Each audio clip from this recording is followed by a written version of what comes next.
Hello అండి, అందరికీ నమస్కారం. Welcome back to learn more. ఎలా ఉన్నారు? అందరు బాగున్నారా? నేనైతే చాలా బాగున్నాను. సో ఈరోజు అయితే కిచెన్ క్లీనింగ్ అనమాట. మీకు ఒక లిక్విడ్ చూపిస్తాను. సో మన కిచెన్ కౌంటర్ టాప్ కానీ లేకపోతే బ్యాక్ సైడ్ వాల్స్ కానీ కొంచెం జిడ్డు పట్టేస్తే కనుక అవి క్లీన్ చేసుకోవడానికి ఈజీగా ఉండిద్ది అనమాట. మనకి ఈజీగా బయట దొరికిద్ది కూడా లిక్విడ్స్. సో అలాంటి లిక్విడ్ మీకు ఇంట్లో చేసి చూపిస్తాను. అలాగే నేను ఇవాళ క్లీనింగ్ చేసి ఆర్గనైజ్ చేస్తున్నాను కౌంటర్ టాప్ మొత్తం. సో మీరు చూస్తున్నారు కదా, కొంచెం జిడ్డు పెట్టేసింది కిచెన్ అంతా. సో దాన్ని క్లీన్ చేస్తున్నాను. ముందుగా కౌంటర్ టాప్ మొత్తం ఖాళీ చేశాను. అలాగే ఈ పక్కన షెల్ఫ్ ఉంది, మాకు చిన్న షెల్ఫ్ ఉంటే ఆ షెల్ఫ్లో మొత్తము ఖాళీ చేసేసి మొత్తం క్లీన్ చేసి ఆర్గనైజ్ చేస్తున్నాను. అలాగే మొత్తము కిచెన్ అంతా చాలా చిన్నదండి, పెద్ద కిచెన్ కూడా కాదు.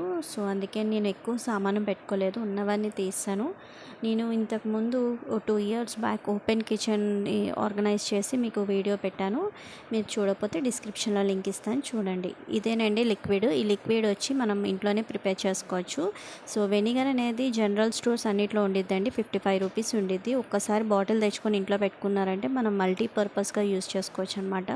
సో గిన్నెలో వెనిగర్, తర్వాత కొద్దిగా వేడి నీళ్ళు, కొంచెం విమ్ జెల్ వేసి నేను లిక్విడ్ తయారు చేశానండి. చిన్న స్ప్రే బాటిల్ ఏదైనా వేసేసుకొని మీరు ఇంట్లో పెట్టుకున్నారంటే మనం క్లీన్ చేసుకోవడానికి కానీ, వుడెన్ కబోర్డ్స్ ఉన్నా ఇలాంటి షెల్ఫ్స్ ఉన్నా సరే క్లీన్ చేసుకోవడానికి ఈజీగా ఉండిద్ది. సో నేను క్లీన్ చేసి మీకు చూపిస్తున్నాను. సో ఇది వచ్చి వుడెన్ షెల్ఫ్స్ అండి. ఈ పైనంతా స్లైడింగ్స్ అనమాట, స్లైడ్ డోర్స్లో ఉంటాయి కబోర్డ్స్కి. సో ఆ కబోర్డ్స్ దగ్గర జిడ్డు పట్టేసినాయి, చిన్న కిచెన్ కదా. సో మొత్తము ఆవిరికి అలా జిడ్డుకి అలా పట్టేసినాయి అనమాట. సో అదంతా క్లీన్ చేస్తున్నాను. సో ఈ లిక్విడ్ మీరు షెల్ఫ్స్ ఇవే కాదండి, మనకి నూనె డబ్బాలు ఉంటాయి కదా, తర్వాత నెయ్యి అయిపోయాక నెయ్యి డబ్బాలు కూడా ఉంటాయి కదా, గీ వేస్తాం కదా, అది స్టీల్ డబ్బా అయినా సరే, గ్లాస్ జార్ అయినా ఏదైనా సరే జిడ్డు పట్టేస్తే కొద్దిగా లిక్విడ్ వేసి కొంచెం గోరువెచ్చని నీళ్ళు వేసి షేక్ చేసి క్లీన్ చేసేసారంటే నీట్గా అయిపోద్ది అనమాట. సో ఇప్పుడు నేను కిచెన్ వాల్స్ కూడా క్లీన్ చేసేస్తున్నాను. ఎక్కడైతే కొంచెం జిడ్డుగా ఉందో అక్కడ మీరు కొంచెం స్టీల్ స్క్రబ్ ఇచ్చుకొని క్లీన్ చేశారంటే కొంచెం జిడ్డు ఫాస్ట్గా వచ్చింది. అలాగే మనకి చేయి నొప్పి పట్టకుండా ఉంటుంది అనమాట.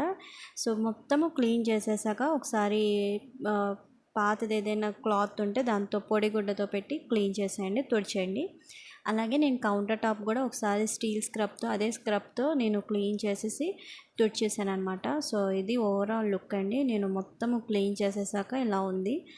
సో మొత్తం కౌంటర్ టాప్ ఈ చివరి నుంచి మొత్తం క్లీన్ చేస్తా. చాలా చిన్న కిచెన్ అండి, చూడటానికి వీడియోలో కొంచెం పెద్దగా ఉంది కానీ చాలా చిన్న కిచెన్ అనమాట. సో ఇప్పుడు నేను ఈ కిచెన్ని ఆర్గనైజ్ చేసి చూపిస్తున్నాను. పెద్ద ఆర్గనైజర్స్ ఏమి ఉండవండి, చాలా నాకు చేతికి వీలుగా కొద్దిగా ఉంటాయి అన్నమాట. ఇది వచ్చి షింక్ ఏరియాలో నేను ఇలాంటి ర్యాక్ ఒకటి తీసుకున్నాను. దీని మీద రివ్యూ కూడా ఇచ్చాను, మీరు ప్రీవియస్ వీడియోస్కి వెళ్ళి చెక్ చేయండి, మీకు వీడియో ఖచ్చితంగా కనిపించింది. సో లేకపోతే ప్లేలిస్ట్లో పెట్టాను, ఒకసారి చూడండి. సో ఇక్కడ వచ్చి కిచెన్ సింక్ ఏరియా దగ్గర నేను ఆ ర్యాక్ మీద ఆర్గనైజ్ చేశాను అనమాట. అలాగే ఇటు సైడ్ కార్నర్లో నేను షెల్ఫ్ ఒకటి నేను పెట్టించేసుకున్నాను, అంటే అది రాదు ఇంకా, మేకులు కొట్టించేసాను అనమాట. సో ఇక్కడ ఆయిల్, తర్వాత మనం దోశ వేయడానికి కొద్దిగా మిగిలిన ఆయిల్ అందులో వేసేసి నేను ఉంచుకున్నాను. అండ్ ఇటు సైడ్ వచ్చి నేను చిన్న ర్యాక్ లాంటిది పెట్టుకున్నాను. మనం కొత్త వస్తువులు కొనలేకపోయిన పరిస్థితుల్లో మనం ఇంట్లో ఉన్న పాత వస్తువులే యూజ్ చేసుకోవచ్చండి. రీయూజ్ చేసుకొని ఇలా ఆర్గనైజ్ చేయండి. అలాగే మీ కిచెన్లో కూడా ఎక్కడైనా ఒక కార్నర్లో ఒక ఫ్లవర్ వాజ్ కానీ ఏదైనా సరే ఒక గ్రీనరీ ఐటమ్ మీరు పెట్టారంటే చూడండి, కిచెన్ మొత్తం లుక్ మారిపోయిద్ది అనమాట.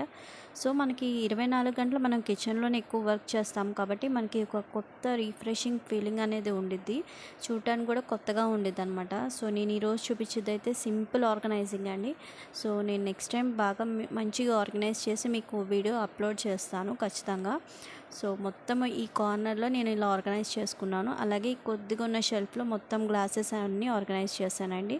సో ఈ వీడియో మీకు నచ్చింది అనుకుంటున్నాను. నచ్చితే కనుక లైక్ చేయండి, షేర్ చేయండి, సబ్స్క్రైబ్ చేయండి అండ్ సపోర్ట్ చేయండి. Thank you.